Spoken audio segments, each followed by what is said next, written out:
Bienvenidos a Señor Reddit, hoy hablaremos de...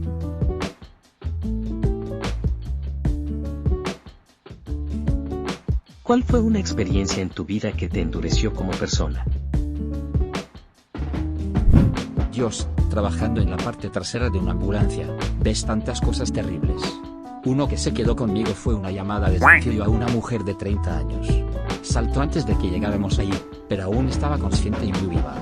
Golpeó un balcón en el camino hacia abajo y se rompió el brazo. Una enorme fractura abierta. Eso en sí no es muy memorable, pero cuando llegamos ahí y nos pusimos nuestras chaquetas de alta visibilidad, miré a mi compañero que estaba unos metros delante de mí, parado ahí, conmocionado. Miré a la paciente y ella estaba mordiendo y desgarrando su fractura, y no sé por qué me jodió tanto. Solo la noción de que alguien podría ser mentalmente inestable, y lo suficientemente trastornado como para destrozar y tirar de su propia carne, era otra cosa. Por cierto, sí, ella sobrevivió.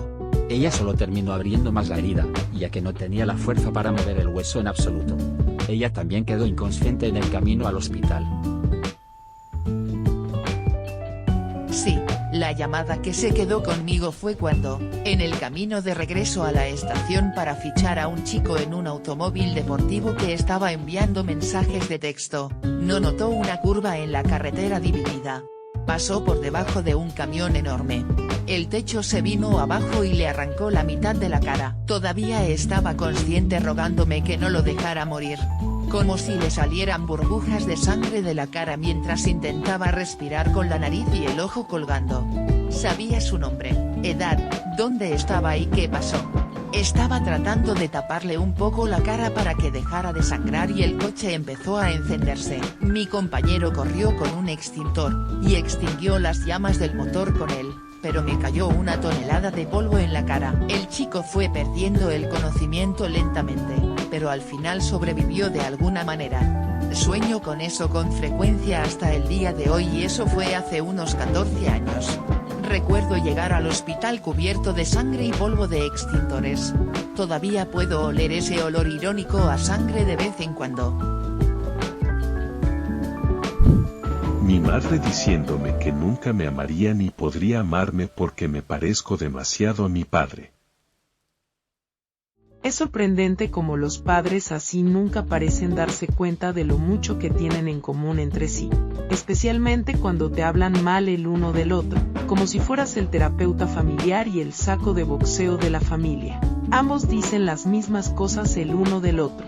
Me pregunto si alguna vez se les ocurrió que son igualmente manipuladores y horribles, y ninguno de los dos es mejor y nadie está ganando. Tener padres antipáticos / emocionalmente abusivos. Aprendí con los años que mi familia no se preocupa por mí, a menos que actúe de cierta manera para ellos. Si alguna vez digo lo que realmente siento, me repudiarán y probablemente tratarán de abusarme físicamente también. Sí, es como si prefirieran su versión imaginaria de cómo desearían que fuera sobre tu verdadero yo y cuando te muestras diferente, actúan como si los estuvieras atacando. Recientemente, el hermanito de mi amigo entró llorando en la habitación y lo escuché hablar con ternura a su hermanito. Le consiguió un café a su hermanito y lo acomodó y luego volvió a nuestra conversación. Estaba pensando que si fuera mi familia le habrían dicho que dejara de lloriquear. Mi familia se burla de los niños por llorar. Mi familia habría creído que lo estaban haciendo duro al responderle que pedía un café diciéndole que fuera a buscar su propio café. Es cuando veo cómo actúan otras familias que me doy cuenta de lo mala que es mi familia. ¿Solo uno? Cuidando a mi padrastro mientras moría de la enfermedad de las vacas locas. Mi padre biológico que tiene una enfermedad cerebral degenerativa, PSP, y me llama al trabajo arrastrando las palabras. Nunca tuvimos la mejor relación y yo no tenía tiempo para hablar y le dije que tenía que irme. No tenía idea de lo que estaba diciendo. Luego anotó los números y los nombres de los miembros de la familia, se los guardó en el bolsillo y se estrelló contra un árbol. No logró sobrevivir. Mi abuela alquiló a mi hermana y a mí a traficantes de drogas cuando éramos niñas. Ella todavía persigue mis sueños. Fui abusado sexualmente durante 2 años por un entrenador de fútbol. 38 denuncias en su contra. 7 de nosotros fuimos a la corte. Las probabilidades estaban fuertemente a su favor. Me di cuenta en ese momento que no hay justicia. Y al final se salió con la suya. Ser salpicado con cristales de un coche bomba a los 10 años.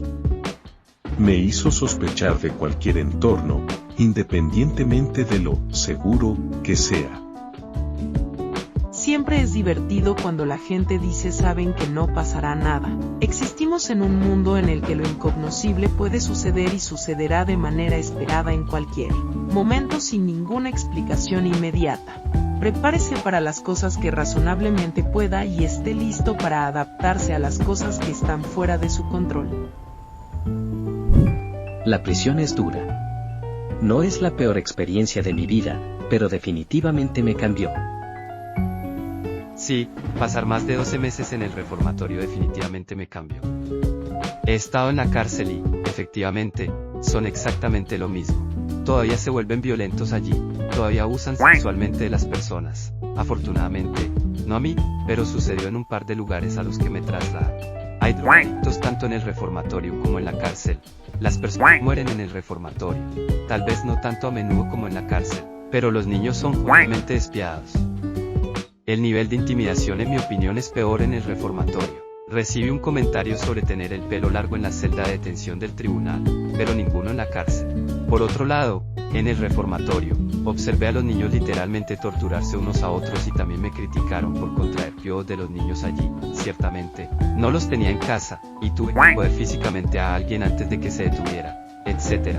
Los terrores nocturnos después de salir. La dificultad para formar una relación normal con las personas fue real por un tiempo, el deseo de estar solo y el sentimiento de satisfacción de no hacer nada y estar solo. Pero honestamente, los terrores nocturnos me acompañan hasta el día de hoy. No recuerdo ningún sueño que tenga cuando me despierto, pero cuando tuve sueños durante los primeros años cuando llegué a casa era el mismo puto sueño. Iría como, en el sueño me despierta el guardia /diagonal personal a las 7 a.m. para ir a osear con el resto de los niños. Vuelvo a mi cama después de la ducha y descanso un poco, voy a desayunar. Vuelvo a mi habitación hasta que comience la clase, vuelvo a la cafetería, vuelvo al baño. Vuelvo a mi habitación y me acuesto en la cama y colchón de espuma y plástico duro y cuando cierro los ojos me despierto en mi cama real cubierto en sudor. Ya ni siquiera quería dormir. Los sueños se sentían reales, se sentían como si fueran en tiempo real. Podía sentir los pasos bajo mis pies. El tiempo se sentía como si se moviera normal. Por cierto, pasé los siguientes 10 años deprimido, con tendencias suicidas, en relaciones abusivas, consumiendo droga, follando con todo lo que quería, incluso haciendo cosas ilegales de nuevo porque no podía funcionar como persona en la sociedad y la mayoría de las tareas mundanas se sentían como obstáculos ahora. Ahora trabajo. Realmente ya no salgo con nadie porque es demasiado para mí mantenerlo. Antes de ir al reformatorio tenía un trabajo secundario de medio tiempo, sacaba buenas notas, tenía una novia desde hacía un año, acaba de nacer mi hermanita y tenía amigos con los que hablaba todos los días. Y ahora no sé mucho de ellos, excepto por mi trabajo. Y buenos chicos, ¿qué historias tienen ustedes? Compartan sus experiencias en los comentarios, nos vemos en otra ocasión.